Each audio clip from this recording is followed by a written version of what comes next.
Christmas morning was supposed to be quiet. I had just left for the hospital with my two toddlers. My youngest had a fever that wouldn't break, and the older one clung to me like she knew something was off. I kissed my husband goodbye and didn't think twice about locking the apartment behind me. By noon, my phone was flooded with calls I didn't answer. I was pacing hospital corridors, distracted by my daughter's Ford drip and the distant sound of Christmas music from the nurse's radio. But back at home, something else was happening. My mother and both my sisters showed up at my apartment with their kids, and armfuls of groceries, balloons, tinsel, and matching sweaters. They had a key, the one I'd given Mom just in case years ago. But the twist? They brought a locksmith with them. While I was gone with two sick kids, they were planning to throw a Christmas party in my apartment. Without me. They changed the locks. They emptied my fridge. They rearranged the furniture. They opened the windows and blasted holiday music while sipping wine like queens in a castle that wasn't theirs. Until they unlocked the door with their brand new key and came face to face with something that made all three women scream. Something I had quietly planned for. You see, I knew my mother. I knew my sisters. And I knew that if I left even a crack in the door, they would push it wide open and make themselves at home again. Because they'd done it before. Last year, it was my eldest sister's baby shower. She used my living room because it had the best light. The year before that, Mom hosted Thanksgiving in my apartment while I was on a work trip, without even asking. They had always treated my space like a free Airbnb with better snacks. But this time, I was ready. 2 weeks ago, I overheard my sister whispering on the phone during a visit. Something about Christmas brunch at Lisa's. That's me, and don't worry, she'll be out with the kids. That night, I made a decision. I installed hidden cameras. I moved all the valuables. I cleared my bedroom. And then I did one more thing, something so bold it gave me chills. I hired a professional cleaning crew to trash the place. Not with garbage, but with visual chaos. Fake blood splattered on counters. Torn clothes scattered across the floor. Broken ornaments and red handprints on the mirrors. It looked like a crime scene. So when they turned that new key and opened the door, they thought they walked in on a massacre. My mom screamed first. It wasn't just a little yelp. It was a full, guttural, throat-tearing scream that echoed down the hallway. My sisters followed, gasping, clutching their children, dropping the gift bags and tinsel they came in with. The Christmas music still played from their speaker as they stared in horror at what looked like a blood-smeared living room. Shattered ornaments crunched under their boots. A ripped stuffed animal lay in the hallway like some poor victim. One of the kids began to cry. Another whispered, "Is Auntie Lisa okay?"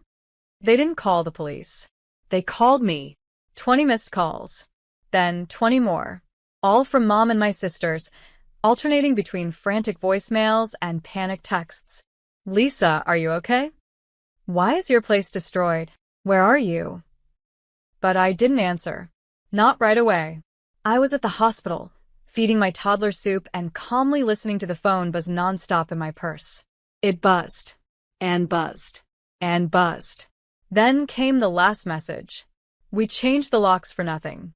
We thought you'd be grateful. But you're insane. Who does this?" "Oh, Mom. The same person you raised. The same daughter you taught to never let herself be taken advantage of again." This time, I wasn't the fool. I was the mirror. By the time I returned home that evening, the hallways smelled faintly of panic and Pine Sol.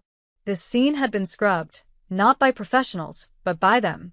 Gone were the fake blood smears and broken ornaments. The torn fabric had been bagged up. The handprints wiped away. Even the rug had been turned over, like erasing guilt with carpet fibers. But what they couldn't erase, the cameras, hidden in the bookshelf, in the teddy bear's eye, above the curtain rod. Every second had been recorded. My mother's self-righteous monologue as she ordered the locksmith to hurry up before she gets back. My sisters brag about getting the best wine with my fancy fridge budget. Their laughter as they shoved aside my family stockings to hang their own. I sat on the couch, kids asleep, and watched it all play back on my phone. I had proof. Not of a crime, but of a betrayal. The next morning, I sent a video. Just one clip, the locksmith finishing the new lock and handing over the keys. Caption: Unlawful entry.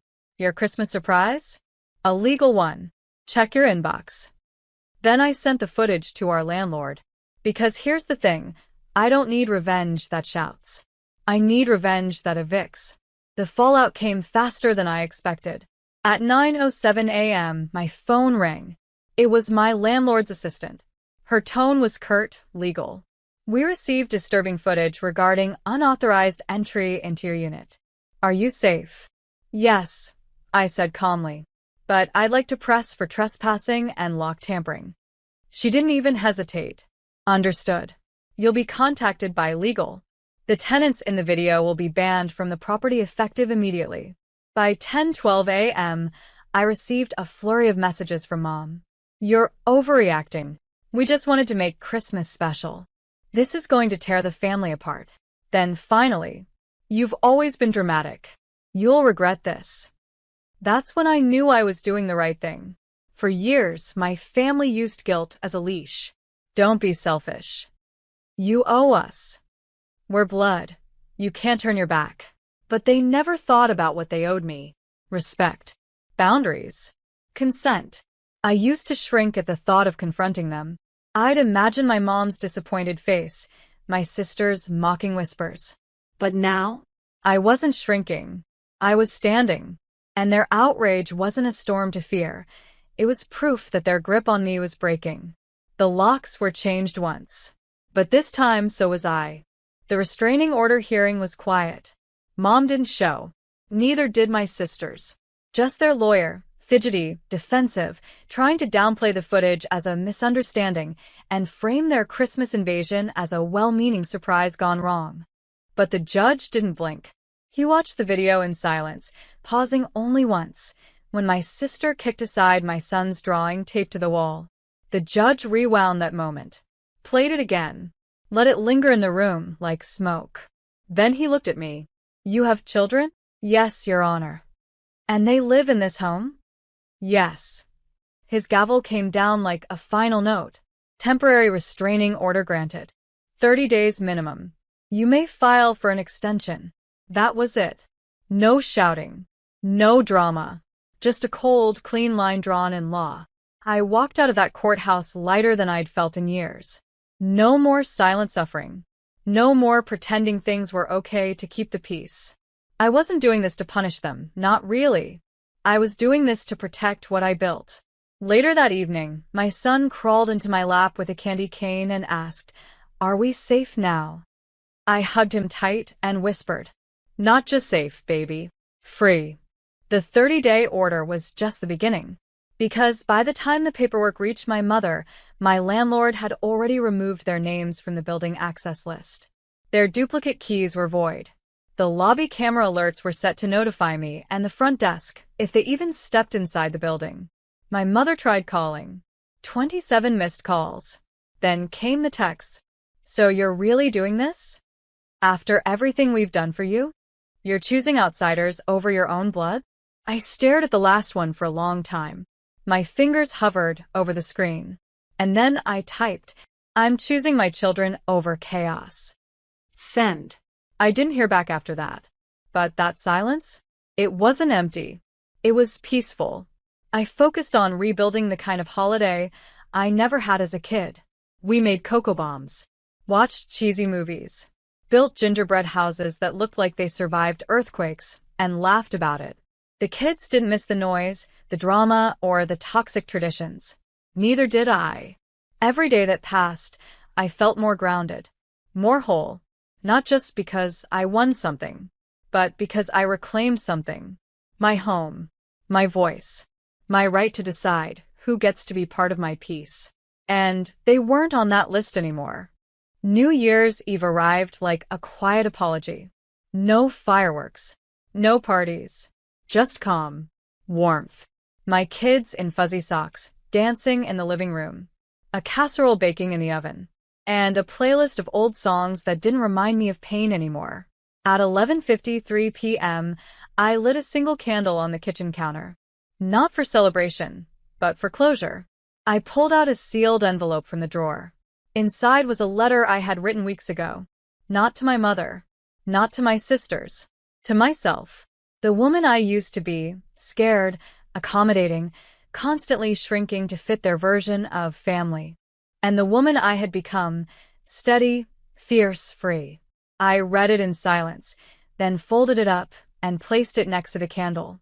"You made it," I whispered. At 12 a.m., the city outside erupted into cheers. But inside, it was just us. My son looked up and grinned. "Is it midnight?" "It is," I said. He raised his sparkling cider. "To the new year?" "To the new life," I smiled. Because this time, I wasn't walking into a year where I had to brace myself. I was walking and standing tall. Not waiting to be included. Not begging to be seen. But finally home. Nó đi được tất cả món quà năm 9 nữa. Đó. Đó. Đó.